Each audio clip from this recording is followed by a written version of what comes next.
Je pense que le maillot que j'ai le plus porté, c'est celui de remplaçant, clairement. J'étais arbitre de touche à tous les matchs.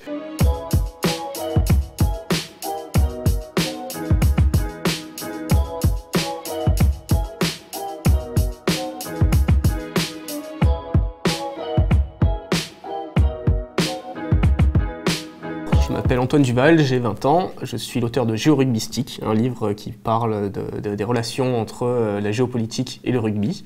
Et je suis actuellement en train de travailler sur un deuxième essai sur le rugby à 7, une histoire de Sevens, que vous tarderez pas à découvrir. Je commençais mes vacances et j'ai lu L'Empire Foot de Pascal Boniface qui était sur la géopolitique du football. On était en plein milieu de la Coupe du Monde de football. Donc c'est un peu ce concours de circonstances qui fait que je me suis dit je vais faire pareil avec le rugby, quoi. Il y a plein de choses qui sont similaires au football et en même temps c'est un sport singulier, on s'appuie plus sur des valeurs que sur une universalisation. Il y a beaucoup d'enjeux qui sont bien différents et qui je pense méritent d'être exploités dans un livre à part. Et donc je me suis lancé dans le projet un peu fou d'étudiant, mais voilà quoi. La géorugbyistique, c'est un terme un peu fantasque pour essayer de scientifier, si j'ose dire, cette approche de la géopolitique par le rugby et inversement, l'approche du rugby par la géopolitique. La géopolitique, c'est quoi? C'est, donc la définition la plus communément acceptée, c'est l'étude des rivalités de pouvoir sur les territoires. Donc par là, on entend aussi bien l'étude de la rivalité, quand on l'applique au rugby, je vais dire par exemple, quand on entend aussi bien l'étude des rivalités sur le terrain, donc la prise de territoire, dominer un territoire, aussi bien les tribunes que ses 22 mètres, son en-but, ses 50 mètres. Donc il y a cet aspect-là, et il y a l'aspect, l'étude des rivalités de pouvoir sur les territoires, c'est un territoire qui est un objet de conquête, et donc on a cet aspect relation internationale qui joue énormément, conquérir ce territoire qui est l'Ovalie, avec un grand O. Et voilà, la géorugbyistique, c'est aussi montrer que le rugby a un rôle à jouer, comme tout autre sport, dans la géopolitique. Et ça, je pense que c'est l'aspect presque le plus important, finalement, du rugby. Il y avait, pendant 2 siècles presque, une vision du sport, comme quoi le sport se magnifiait en amateur, parce qu'il empêchait justement le développement de comportements qui aillent en dehors de ces valeurs. Pendant des décennies, on a dit le rugby, c'est des valeurs, ces valeurs, on ne les voit qu'en amateur, elles se magnifient qu'en amateur. Années 80, on a l'apparition de la mondialisation, l'émergence vraiment de la volonté de performance économique et de mondialisation économique.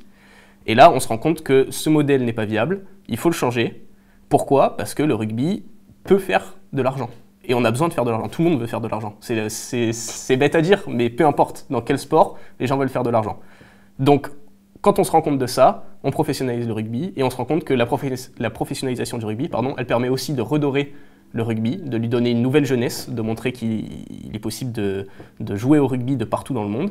Et en même temps, ça permet donc de nourrir le rugby grâce à cette professionnalisation et de permettre de répandre ces valeurs qui, en quelque sorte, sont ce qu'on voulait à la base, quoi.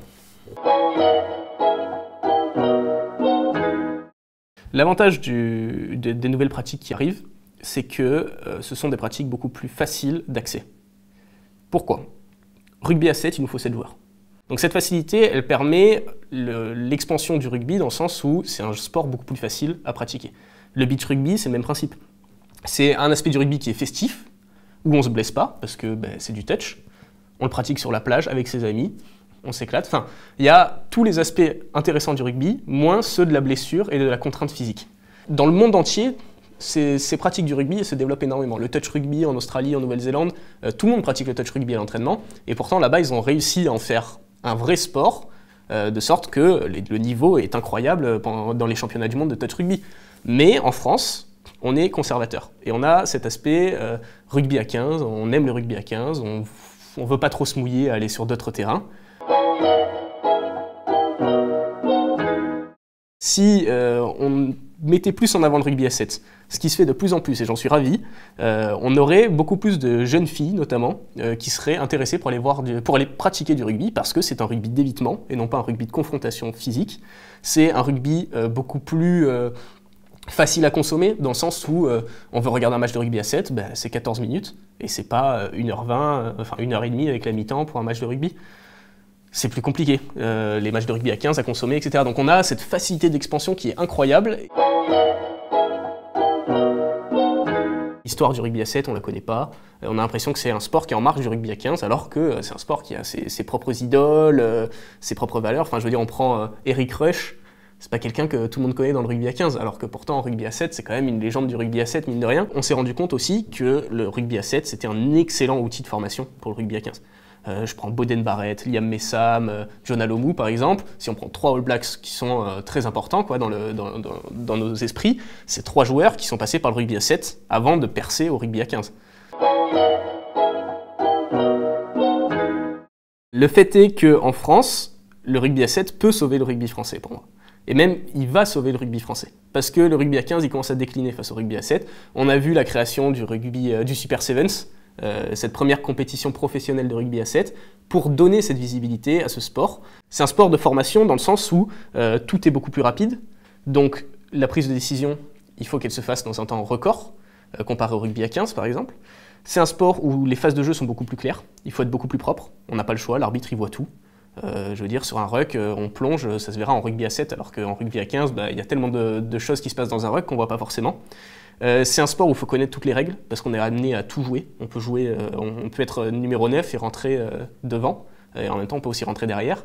Donc il faut savoir lancer en touche quand on est numéro 9, etc. Donc il y a énormément de skills qu'il faut développer. Voilà, c'est un sport complet et très intéressant, et c'est ça qui va permettre, à mon avis, de relancer le French Flair français en rugby à 15, d'une part, et en même temps qui va permettre d'attirer beaucoup plus de nouveaux consommateurs de rugby, et donc de nouveaux pratiquants, parce que c'est un sport novateur, quoi. On pourrait très bien avoir des clubs qui sont des clubs de rugby à 15, et puis ils ont une deuxième équipe, qui est une équipe de rugby à 7. Ceux qui ne jouent pas le week-end, ils vont faire du 7. Il y a un tournoi tous les week-ends avec d'autres équipes. L'objectif, c'est de permettre aux gens de jouer au rugby à 7. Et ça, en France, on ne permet pas aux gens de jouer au rugby à 7. C'est triste à dire, mais il faut un certain niveau pour pratiquer du rugby à 7, et on ne peut pas en pratiquer toute l'année. Quand je parle de géopolitique du rugby, quand je parle de rugby à 7, quand je parle de peu importe ce dont je parle, il y a quelque chose de fondamental qu'il faut que les gens sachent, c'est que tout part de l'école de rugby. Et l'école de rugby, c'est ça qui a formé tous les joueurs. Et le fait est que cette école de rugby, aujourd'hui, elle repose sur des amateurs, sur des bénévoles. C'est des parents qui veulent se donner pour leurs enfants, etc. et qui finissent par prendre la présidence d'un club parce qu'il n'y a personne d'autre et puis qui s'engagent. Et je pense que c'est quelque chose qu'il faut mettre en avant et qui n'est pas assez mis en avant. Et moi, je remercie énormément tous les bénévoles qui m'ont permis de jouer au rugby, d'apprendre le rugby, de découvrir le rugby, parce que c'est quelque chose qui est singulier dans la vie de tout un chacun et qui nous donne une appartenance à cette société, si j'ose dire encore une fois, qu'est l'Ovalie. Donc je pense qu'il faut les remercier, ces personnes-là, et c'est vraiment important qu'elles continuent à s'engager, aussi bien pour les enfants qu'elles accompagnent que pour le rugby en général.